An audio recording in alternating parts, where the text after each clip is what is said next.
الحمد لله الصلاة والسلام على رسول الله وبعد السلام عليكم ورحمة الله ولا ليال وحن كهذا موضوع كسابسا قفك حاكمك حكومة دل إسلاما سيدا إنه مقعابتها ذاتك مقعابية دولة إسلامكم حوك قبعا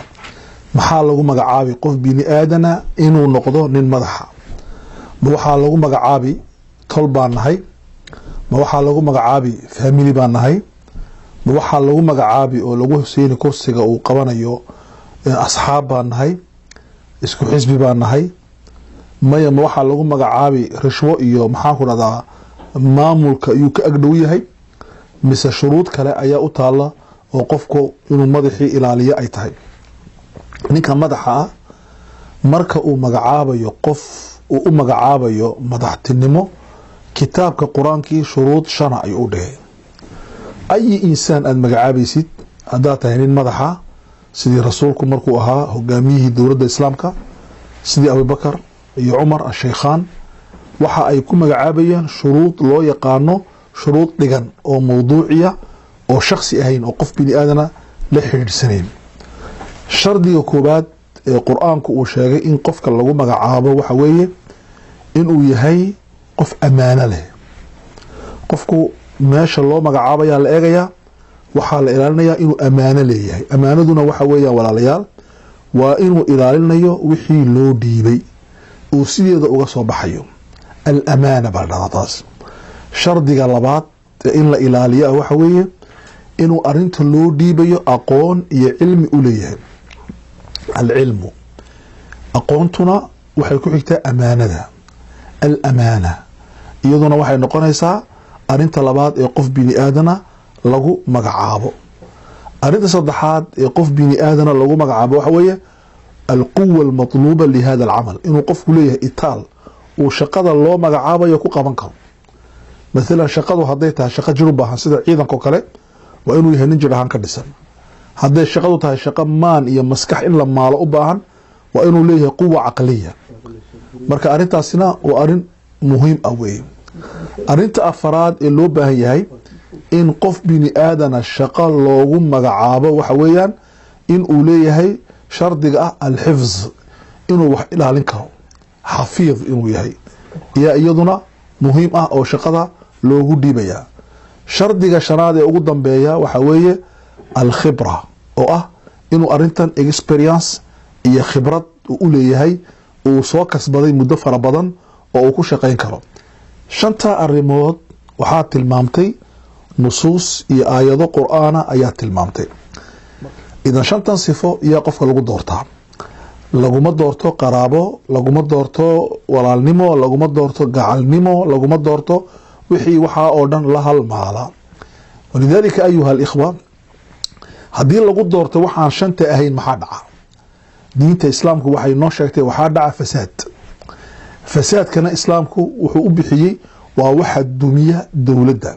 hadaad aragtid dawlad dumaysa amba hadaad aragtid wadan burburaya ha ka doondoonin burburkiisa meel kale waxa weeyaan waa fasaad idaari waxa loo yaqaan waxa weeyaan waa xumaan ka dhacday dhinaca maamulka iyo mushkilad ka dhacday dhinaca siyaasadda iyo mushkilad ka dhacday dhinaca akhlaaqda ay leeyihiin dadka maamulka haya kuwaaba burburiya dawladaha iyo ummadaha ilaahayna quraankiisa wuxuu inooga sheegay marka ummad la dhisayo hoos baa laga soo dhisaa marka ummad la duminayna kor baa laga dumiyaa wa idha aradna an nuhlika qaryatan amarna mutrafiha fafasaqu fiha fahaqqa alayha alqawlu fadammarnaha tadmira ilaahay wuxuu hadaan rabno inaan magaalo amba gobol amba qaryad amba civilization inaan baabi'ino waxaan amarnaa dadka xakumaya inay noqdaan dad danahooga ka shaqeysta mutrafiin ah haday kor halkaa galaana fafasaqu fiha way qooqaan xumaan bay galaan markaaba faxaqa calayha alqowl sunnihii ilaahay baa yimaado ah inay ummadaas taariikhda ka baxdo fadamarnaha markaa waan baabi'inaa tadmiiran baabi'is ayaan baabi'inaa idan waxa weeyaan walaalayaal sidaas daraadeed buu nabigeenu calayhi salaatu wasalaam markuu ummadda maamulayay wuxuu ilaalin jiray inuu ka dheereeyo maamulka qof kasti oo shubha leh oo shubhad u keenaya inuu ka dheereeyo. walidaalika nabigeena lama arag intii uu noolaa inuu nin qaraabadiisa ah meel halisa u dhiibay uuna ugu dhiibay isagoo dhan u qalmayn. way dhacday marka qaarkood inuu cali bin abi aalib u dhiibay meelaha qaarkood, amba qaar kaloo cali ba ahayn sidii jacfar ibn abi aalib inuu u dhiibo radia allahu canhuma. laakiin waxaa barbar socotay iyadoo itaal badan dad kaleeto oonan iyaka ahayn, kuwana way u qalmeen markii loo dhiibay, kuwa kaleeto fara badan oo iyaka aan hayna uu u dhibay. marka ilaahay subxaanahu watacaala saas buu ugu talagalay inay maamulka muslimka uu noqdo maamul qaraabo qofka loogu dhiibo maaha, maamul loogu dhiibo maaha saaxiibtinimo, waa maamul mawduuciya. qofku xataa hadduu qaraabadaada yahay uu xaq u leeyahay macno ma leh, laakiin qofku inaad taa loogu dhiibo ayaa muhiim ah, inuu shantaa sifo uu leeyahay. arrin kale oo muhiima jirta oo wadanadeena Afrika sida Djibouti iyo wixii la halmaalay inta badan ka dhacda.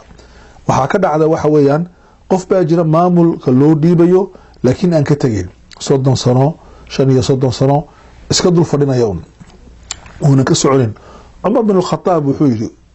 tamanayt waxaan tamaniyay, waa cilmi imika idaaradda administration ka reer galbeedka uu gaaray, waxaan tamaniyay qofka aan maamul u dhiibayo inaan 4 sano u dhiibo, haddana aan ugu celiyo 4 sano oo kale, kadibna aan shaqada ka eriyo.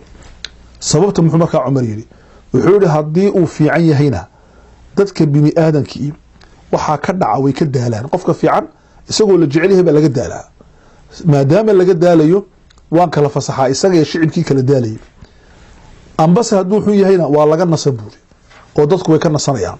idan Umar bin Khattab wuxuu fahmay wax maanta idaaradaha caalamigu ay fahmeen oo ah inuu qofku 10 sano wax ka badan uunan maamul uunan joogin. laakiin waxaad arkaysaa wadanada Afrika maadaama uu qofku qaraabo dhow yahay dadka kale waa la bedeli, laakiin isaga laba bedelayo. waxyaalada inaga burburinaya dowladaha, inaga xumeynaya nidaamka, taasaa kamid ah. haddaan rabno inaan horumar gaarno waa inaan qabsano dariiqa ilaahay, dariiqii rasuulka iyo dariiqa ilbaxnimada ay ummaduhu ku badbaadeen in sha allahu tacaala. waad mahadsantihiin. wasalaamu calaykum waraxmat ullaahi wabarakaatuh.